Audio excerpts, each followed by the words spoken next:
Reaching you live from Channels Television Sports Center in Lagos, Nigeria. This is Sports Tonight.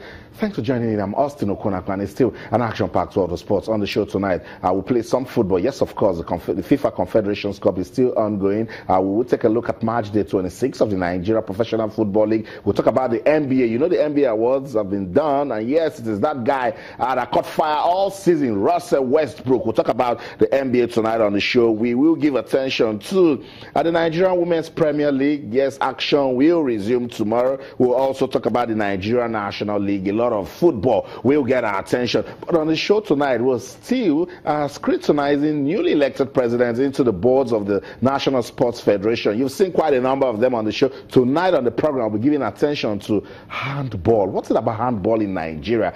You know, it's been quiet for so many years now. Can a new president push handball to the level where you and I will start talking about it again? That's the focus tonight on the program, so you don't want to miss out on this one. Walk with us on this journey. We also have our eyes fixed on what's going on at the World Taekwondo Championships. Not looking so good for Team Nigeria, but hey, it's okay. It's okay. Experience on the bag just for leadership to be okay, and then we'll start winning again. Talking about Taekwondo in the country. So much to talk about. So let's quickly bring you into everything that we're doing tonight on the program, because we keep telling that this show is designed for you. So don't just watch. Come, let us play for the love of the game. You can talk to us on Twitter. Our channels_sports is a verified Twitter handle. All we do right there is talk sports. What is it you want to talk about? What is that pressing issue? Questions, comments, suggestions, whatever it is that's going down in your world of sports. That's the feedback mechanism for you. Twitter channels_sports, Facebook channels at Facebook. You can also email us sportstonight@channelstv.com. Just to also let you know that all our top stories can be viewed on our website. It's channelstv.com and the YouTube/channelsweb. You can also download the Channels TV app for your iPad, your iPhone, your BlackBerry, your iOS, your Windows phones, and your Android phones. Just log on to m.channelstv.com, download the app, and be part of everything that we're doing tonight on the program. It's that simple. Log on to m.channelstv.com. Follow the instructions. I mean, it's so simple right there. Whatever device you're having, as long as it's an Android phone, iOS, Windows, BlackBerry, iPad, just log on to m.channelstv.com, download the app, and you're part of all that's going down in your racy, pacey, action-packed, interesting, money-spinning, engaging world of sports, because so much is going down. You just need to roll with us. Yes, so can I help you catch up with the pace? On Thursday, the appeals committee that was inaugurated for the National Sports Federation's elections will give verdict on some of the petitions received after the June 13th election. Yes, the center of it all, Rosa Collins, for athletics, she didn't like the way things were handled at that elections. Also in your picture, Brown Ebewele, in your picture, Tom Nakwe, they didn't like the way things were. Also, Prince Tom was also part of it. So many things went wrong, and they're saying, look, we must get justice. The appeals committee must sit down and look at it, and let's see what's going to happen. It's not just athletics, but athletics got the highest petitions, about 6 of it, but cricket also in the mix, and some other sports that's appealed to the committee. So we're waiting for that verdict on Thursday. But in the meantime, some persons went to the polls and won fair and square. There were no contests. They just went there, spoke to the delegates, gave out their manifesto, and they said, look, this is the person who wants to vote. Samuel Ocheho is one of those persons that won free and fair at the elections, and is the newly elected president of the Handball Federation of Nigeria. Handball, so like Austin, handball? What do we do with handball in this country? Samuel Ocheho is with us in the studio. We'll be talking to us as regards handball development in Nigeria. Samuel Ocheho, good to have you on Sports Tonight. Thank you very much, Austin. Fantastic. Good to have you on the program.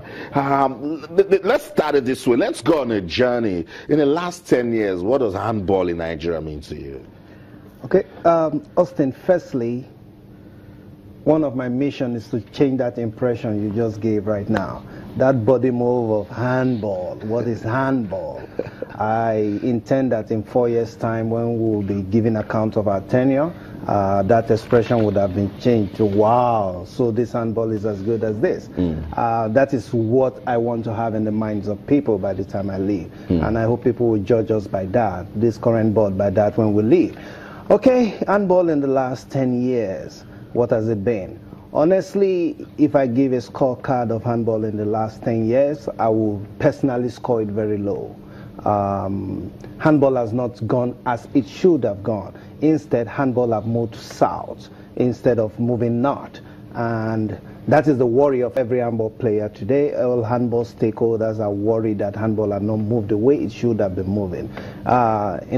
In the past, handball used to be the second most popular team sport in Nigeria, second only to football. Wow. I mean, but that seems to be history now. What we see is the whole game has been going down, and this can be attributed to a lot of stuff, no competitions, infighting, and all that. But I believe that we are entering another phase, we are entering another chapter.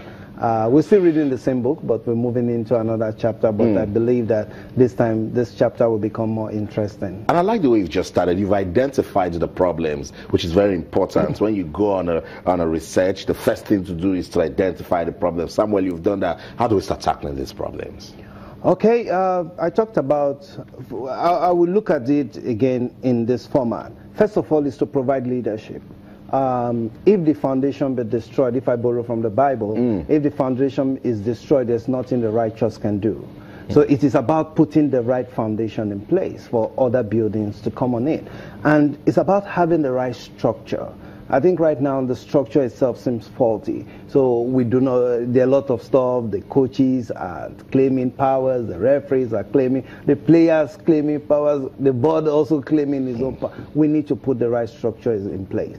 With the right structure in place, every other thing will begin to follow. Competitions is one of the things that can help us in this country. We need to go back to having competitions. In the last few years, we've seen our underage competition disappear. Underage in handball used to be the fulcrum of handball. That is what people knew handball from. That's right. Under 8, under 12, under 15. Secondary schools. You know, secondary school. We just need to go back to doing those things. And when we do that, we begin to have a lot of players in the pipeline. The pipeline itself will be very full, you know. But if we don't get back to that, then we'll have problem with producing future players, because as the old ones are getting to their peak, we need other people to start taking over. And that is one of the things we need to do, which is why I said competition. There's no point states training, players training in their states, and there's no competition to go. I know. So we need to get back to that. We need to also get back to the military, the armed forces, the paramilitary. Get everyone involved. A lot of handballers in there. And it's also a veritable source of employment for the sport people. Right. So we need to look at all those areas and see what we can do with all those people. But it's about competition, competition, competition. That is the only way players can become very active and be ready to be productive.